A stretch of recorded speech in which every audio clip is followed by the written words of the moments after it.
I come from a family of people with road rage. According to my father and my brother, nobody else on the road knows how to drive. They usually use much more colorful language, but that's the main point. And let's face it, the rain yesterday and early this morning was a great reminder of how some people really shouldn't have a driver's license. So I'm actually surprised at the lack of violence on the road. On the road, we're kind of abandoned, given only to our wits and our skills to survive the onslaught of ineptitude. Given the anger that I experienced as a passenger and the constant stream of near misses that driving through Waco or down I-35 seemed to guarantee, I'm really surprised that I don't hear more parking lot fistfights or intentional bumper car behavior. I'm really astounded that anger does not seem to be all that anybody talks about all day. Bad driving is something that we can all complain about because pretty much everybody agrees. And in fact, if you don't agree, you're probably the person being complained about. And I'm not the one to tell embarrassing stories about other folks in the pulpit because I have plenty of my own. And in many ways, this is less of an embarrassing story than it's more awesome. But I still had to call my brother to ask permission to use this story from his own driving past. My brother had a first-class reaction to road rage as a teenager. When he was 16 and 17, and he attended high school in this part of Dallas that was so close to downtown, it had those awkward one-way streets that will remain that way until Jesus comes back, and probably afterwards. And they will definitely remain crowded that long, too. But instead of inarticulate hand gestures, either in sign language or the kind that you don't need ASL to understand,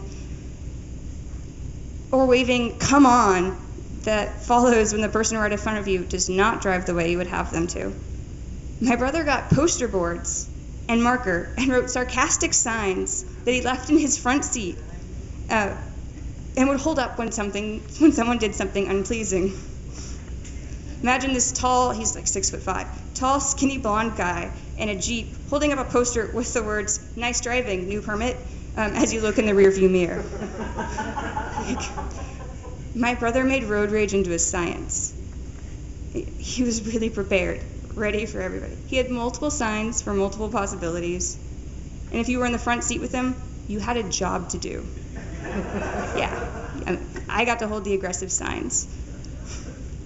And the aggression wears off.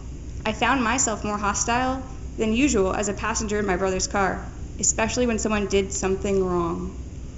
It rubs off when one person complains, especially when one person is prepared to complain. It comes easier for all of us. Unfortunately, that's a human nature thing. And that's where we pick up with this passage in Numbers. The Israelites are on an ancient road trip through the wilderness, and the whole time they're murmuring, "Are we there yet?" It's an extended family caravan with a few extra guests that enjoy stirring up the pot. The rabble start complaining, and my brother made the signs, but I became angry too, and the Israelites bemoan their fate here. It doesn't take a lot for people to lose their calm.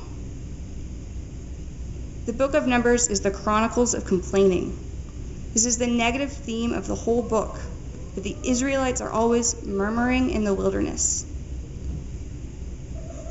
So here they are, these people of Israel. They're wandering through the desert, getting free bread thrown down from the sky every day by God himself that tastes like anything they want. And they're complaining. Again, they're being led by a guy with a magic stick from God that can turn into a snake and part the Red Sea and strike rock so that water pours out. God has sent a cloud to signify his presence with them, and it was always with them. They didn't need Google Maps, and they were fully dependent on God to let them survive. And God lets them thrive in so many ways. They are well fed. They are clean. He is teaching them. He is binding them together as a nation and as his. And they have just been rescued from Egypt, and they are so close, like 2 chapters away, from sending out spies in the promised land into Israel for the first time. They've only been wandering for 2 years at this point, like 5% done with the journey. And they're almost where God promises them. And they feel like it was better to be in Egypt and to be slaves. They are murmuring, complaining about Moses, about his leadership, about being abandoned when God is literally raining down free bread every day. I want to be on the Israelite side. I know how easy it is to become a murmurer. I know how enticing it is to want to complain and to get into myself. It's not a good thing. But it is the truth. Most of us have been there. Maybe some of y'all are saints, so I won't say all. And the truth is, sometimes we forget. Sometimes we can't see. Sometimes we feel like the old way, when we were slaves, even though it was bad. It was at least comfortable. We forget how much we cried out for help. We forget how much we had no strength then. We romanticize our wounds. Sometimes we want to demand things because we want to test someone else's love for us. Entitlement is often a cover for abandonment. But no matter what the Israelites whine, no matter what was whispered to them by others as something they were owed, by the end of it, they're too tired to do anything else. They're kind of useless. I tried this on the way over here this morning. I tried to be thankful for every car that didn't put my defensive driving skills to the test. Instead of looking for the things to be frustrated with when one person rolled straight through that stoplight sign and the other person just sat there for 5 minutes. Gratitude has made me aware of how entitled that I really am and how much I look for things to go wrong instead of all the things that go right.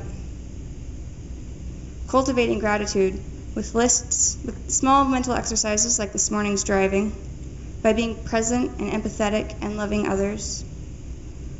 All the small things that strengthen our ability to be thankful, they also protect against those feelings of abandonment.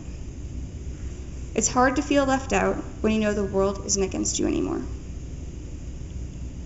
But it quickly reverts to the same old story. The Israelites cry out, "Our strength is dried up." We all cry out, "Our strength is dried up." Except the Israelites were honest enough to recognize some of the things that God was giving them. They said, "Here is nothing at all but this manna to look at." Manna is food. They're the ones choosing just to look at the food and complain it's not enough. And even better, and more awesomely ridiculous and completely expected, is the first complaint, which I skipped over earlier and now I'm going to go back to. "We want meat. We need meat," they cried. "When we were slaves and we cried out for you to save us from that terrible place, we remember that we had fish and all the different vegetables." The Israelites are demanding a steak from the God who liberated them because otherwise being in captivity and eating vegetables sounds better. The reasoning is only slightly disproportionate. But God does not abandon. God does not abandon the Israelites after this fit. God does not abandon us. He hasn't.